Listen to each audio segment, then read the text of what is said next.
کیا لڑکی عزت بچانے کے لیے خودکشی کر سکتی ہے؟ خودکشی کے بارے میں اسلامی تعلیمات کا خلاصہ یہ ہے کہ یہ فعل حرام ہے اور اس کا مرتکب اللہ تعالیٰ کا نافرمان اور جہنمی ہے۔ زندگی اور موت کا مالک حقیقی اللہ تعالیٰ ہے۔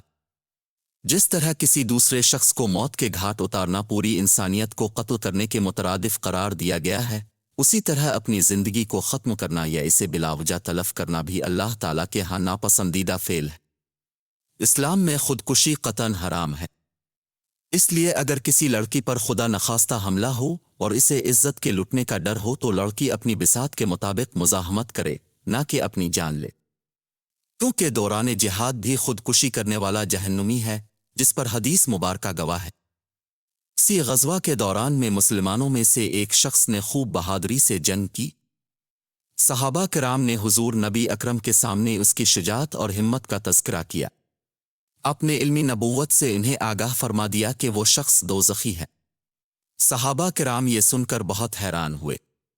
بالآخر جب اس شخص نے زخموں کی تاب نہ لاتے ہوئے خودکشی کر لی تو صحابہ کرام پر یہ حقیقت واضح ہوئی کہ خودکشی کرنے والا چاہے بظاہر کتنا ہی بہادر اور مجاہد کیوں نہ ہو، وہ ہرگز جنتی نہیں ہو سکتا۔